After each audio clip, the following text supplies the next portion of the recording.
Manalo, si Eduardo Manalo, si Eranio Manalo at mga ministro ng Iglesia ni Cristo ang nag-i-interpret ng Biblia, sinasabi nilang sila ang tama. Pero pag iba na nag-interpret, mali lahat. Yun tinatawag na kasagsagan ng kayabangan. Paano hindi magiging mayabang yon?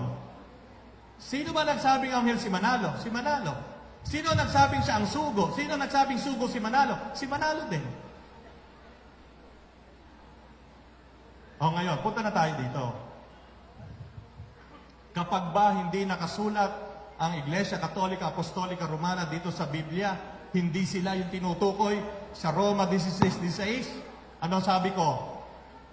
Mga kapatid sa Iglesia ni Cristo, bigyan nyo ng konteksto at bigyan nyo ng hustisya si San Pablo. Alam nyo kung si San Pablo ay mabubuhay? Nako, sisigawan kayo niyan eh. Bakit? Kasi siya, alam niya kung bakit na sinulat yan. At sa pag-aaral ng mga dalubhasa, sa entrada pa lang, sa Roma, sa unang sulat sa sulat San Pablo Apostol, Roma, Kapitulo 1:8, doon pa lang makikita mo na kung ano ibig sabihin yan eh. Ewan ko nga ba kung bakit ayaw tingnan ng mga ministro eh. Babasahin ko sa inyo. Roma 1:8, umpisa pa lang. Babasahin ko sa inyo, ibig sabihin yan.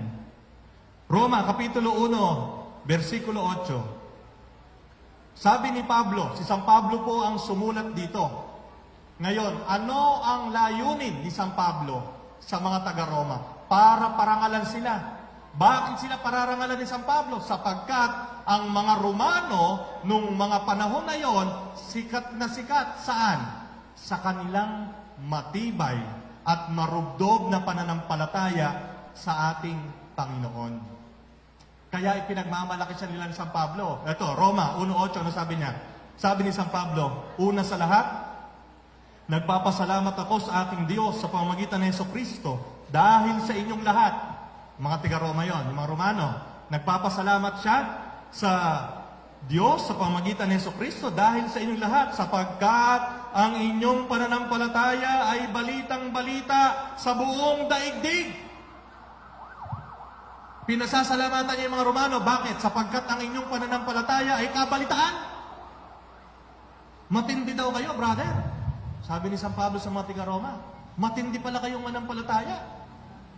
Ano? Yan ang konteksto. Papuri, parangal sa mga Romano dahil sa kanilang marubdob, matibay, at malalim na pananampalataya sa ating Panginoon. Kaya kung babasahin nyo, alam na, ito pa, isang hirap. Yung mga ministro nandito, sabihin nyo kung mali ako. Ito, sinabi sa akin ng tsahin ko na Iglesia ni Cristo at yung mga pinsang buo ko na Iglesia ni Cristo, bawal silang magbasa ng Biblia. Kung ano lang ang itinuturo, pag nagpupunta sila doon sa kapilya, yun lang ang dapat nilang paniniwalaan. Tapos sasabihin sa akin ng kaibigan ko, si Israel, maging mapanuri. Paano ka magiging mapanuri? Kung ano lang ibigay sa'yo, lulunukin mo. Katulad nito, kapag binasa mo ang sulat sa San Pablo Apostol sa mga taga-Roma, magmula umpisa hanggang huli, makikita mo na itong Roma 16:16, hindi pinatutungkulan sa Iglesia ni Cristo na tinatag noong 1940 ni Manalo. Dahil ang konteksto ni San Pablo Apostol sa Roma 16:16, basahin natin. Ilaw. Asan ba'y tarel ko? Roma 16:16, sabi ni San Pablo, bago ito bago yung Roma 16:16, sa umpisa pa lang, binati na ni San Pablo yung mga tagapaglingkod, manggagawa sa pagpapalaganap ng salita ng Diyos. At sa bandang huli, sabi niya, magbatian kayo bilang magkakapatid na nagmamahalan. Binabati kayo ng lahat ng mga iglesia ni Kristo. Ng lahat ng mga iglesia ni Kristo. Tanong, Father, kung hindi po yan yung iglesia ni Kristo 1940 na tinatag ni Manalo, sino po yung iglesia ni Kristo na yan? Balikan po natin yung tatlong pamantayan. Sino nagsulat? Ano ang layunin na nagsulat? at ano ang sitwasyon nung sinusulat yon.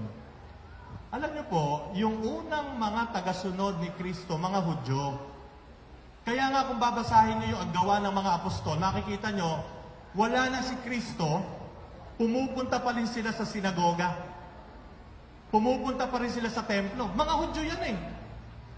Mga Hudyo yan eh. Bakit ngayon sila tinawag na Iglesia ni Kristo? Kasi, kinik out sila. Kinik out ng mga Pariseo. Kasi sabi niya, kung talagang Hudyo ka, hindi ka susunod kay Kristo. Pumupunta kayo dito sa templo namin, nakikibasa kayo ng salita ng Diyos, nakikinig kayo ng sermon ng mga Pariseo, pero hindi nyo naman ginagawa yung ginagawa namin. Ang ginagawa nyo, yung Kristo nyo na namatay. Lumayas kayo. Yon, kinik out ang mga Hudyo na Kristiyano nung panahon na yon. Kaya si San Pablo, sa lahat ng kanyang mga sulat, lalo na sa mga taga-Roma, ginamit niya Iglesia ni Kristo para bigyang diin na, hoy, hindi na kayo Hudyo, ha? Although Hudyo kayo, pero hindi na kayo Hudyo. Hindi na yan ang reliyon nyo. Sumusunod na tayo kay Kristo. Iglesia ni Kristo na tayo. Ano? Ngayon, sila ba yung INC 1914? Hindi. Bakit? Sige nga, kung may mga ministro pang nandito, ipakita nyo sa akin ang koneksyon ng Iglesia ni Kristo dito sa Pilipinas sa Iglesia ni Kristo sa Roma.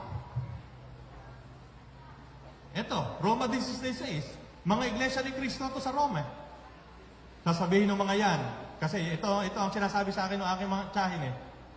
Aba, hindi na eka maipapakita. Bakit? Kasi nga eka tumalikod na. Ano kakaibig sabihin nun? Nalikol na lahat. Imagine niyo, nalipol daw yung tunay na iglesia. Yung lahat ng miyembro ng tunay na iglesia, nalipol. Kaya hindi na makikita yung koneksyon ng Iglesia ni Cristo 1914 sa Iglesia ni Cristo sa Roma 16:16 dahil nalipol eh. Sino natira? Si Felix Manalo. Tayo. Ito.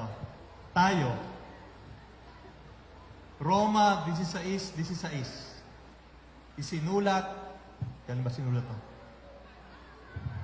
Dali lang. Alam nyo, napakadaling malaman kung sino nagsisinungaling ngayon eh, lalo sa mga sekta. Punta ka lang kay Google.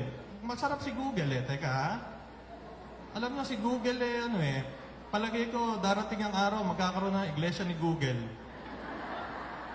Mahusay eh. Okay. Yung sulat ni San Pablo Apostol sa mga taga-Roma ay isinulat noong taong 56 AD. Ano? 56 AD. Ang nakakatawa niyan, itong mga iglesia ni Kristo na ito sa Roma, noong 56 AD, matutuntun mo hanggang ngayon. Walang patid. Hindi nalipol. Nagpapatuloy. At tandaan nyo, punta rin kayo sa iglesia ni Google. Tingnan nyo yung mga apostol, isa-isahin nyo kung nasaan sila ngayon. Lahat ng simbahan, lahat ng iglesia, lahat ng komunidad na itinayo ng mga apostol nung sila'y nabubuhay pa, hanggang ngayon, nakatayo pa rin. Sulat ni Apostol San Pablo sa mga taga-Efeso, pumunta kayo sa Turkey. Ang Ephesus po nasa Turkey.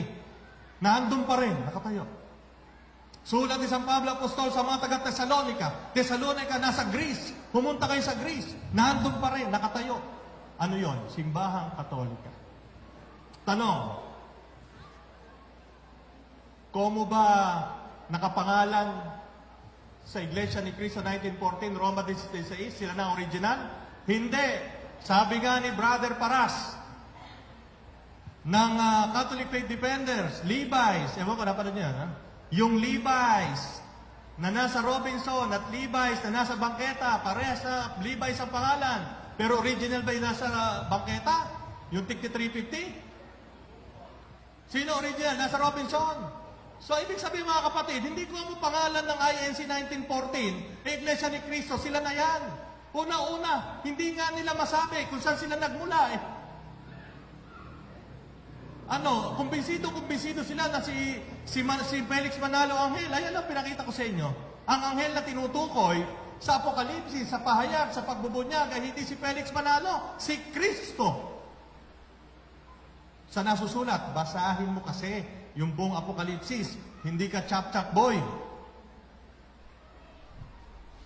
At yan mga kapatid, ang ibig kong sabihin, ang tunay na iglesia ni Kristo.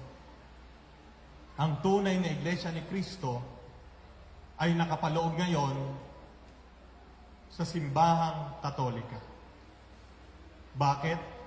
Dahil sa banal na kasulatan at dahil sa kasaysayan. Amen. Bukas na po ang tanungan base sa pangalawang topic. Teka mo na pala, meron pa to. Sige, baba.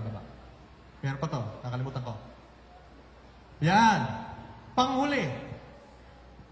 Dahil ang mga iglesia ni Kristo, ang kanilang pamantayan ng pagpapaliwanag ng Biblia ay chap-chap, kumukuha kung saan-saan, pagduduklay-duklayin, para makabuo ng isang turo. Ito isasuggest ko sa kanila. So, chap-chap.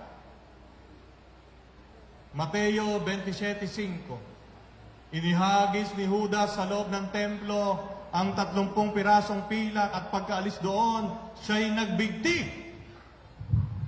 Isunod natin si Lucas 10:37. Kung gayon, humayo ka. Ganon din ang gawin mo. Okay ba yan? Nasa yan? Yan, nasa Biblia. Ano sabi sa Mateo 27:5? Pagkaalis doon, siya'y nagbigti. Ano naman sinabi sa Lucas 10:37? Pag pinagdugtong natin, kung gayon, humayo ka, ganun din ang gawin mo. Magbibigti kayo. Ganyan po ang pamamaraan ng mga iglesia ni Kristo. Chap-chap. Hindi nila kinukuha yung context. Panghuli, nanonood ba kayo? Sa YouTube. Maganda rin si YouTube. Isa pang magiging iglesia yan. Baka 2050, may iglesia ni YouTube. Panoorin niyo yung ang pagbubunyag na iglesia ni Kristo. Isa pang hindi ko na nagustuhan doon, kung nandito pa yung mga ministro, sabihin niyo sa Net 25. Diniinan nila na merong pari na sumapi sa iglesia ni Kristo. Si Father Christopher Yu. Tanda-tanda ako pa. Yu ba? Tama ba? Tama, no? Father Christopher Yu. 30 minutong national telecast, televised. Paulit-ulit sinasabi ng mga ministro na paring Katoliko. Ako naman, alam niya, ako po, mapanuri talaga ako. Bede sinuri ko, Father Christopher Yu. Alam niyo po ba, hindi po siya paring Katoliko. Siya po ay miyembro ng Apostolic Catholic Church. Hindi po, wala pong kaugnayan ng Apostolic Catholic Church sa Roman Catholic Church. Pero ang mahirap, kung nandito pa yung mga ministro, mahirap sa mga ministro nyo na nasa Net 25, diniinan ng 30 minuto paulit-ulit na paring Katoliko ito, lumipat sa Iglesia ni Cristo. Hindi ko po alam kung tinanggal na nila doon yon, pero kahit tanggalin nila, na-download ko na. Di ba, kapatid na Renz? Na-download ko na. Pangalawa, isa pang di ko nagustuhan. Sabi nila, yung pa rin, Net 25, mga ministro na Iglesia ni Cristo. Tayo daw, ito lang ang basihan ng turo ng Iglesia Katolika Apostolika Romana, ang Catechism of the Catholic Church. O yung mga iglesia na dito, ito po ang itsura ng Catechism of the Catholic Church na palaging binabanggit ng ministro nyo. Ito po itsura niyan. Sabi po ng mga ministro, Iglesia ni Cristo, ito lang daw ang basihan natin sa pagtuturo, hindi daw ang Biblia. Kung di ba naman kayo, ayokong magkwan dahil, mahirap. Baka malipat ako na assignment. Sabi po nila, ito lang daw ang ating basihan, Catechism of the Catholic Church. Wala daw tayong Biblia. Mga kapatid na Iglesia ni Cristo, kung talagang mapanuri kayo, bumili kayo nito. buklatin nyo at makikita nyo lahat ng turo ng simbahang Katolika. Nakapaloob din lahat ng talata sa Biblia na basihan at pundasyon na itinuturo ng simbahang Katolika. Huwag po kayong lunok lang ng lunok sa sinasabi ng mga ministro nyo. Hanapin nyo yung aklat.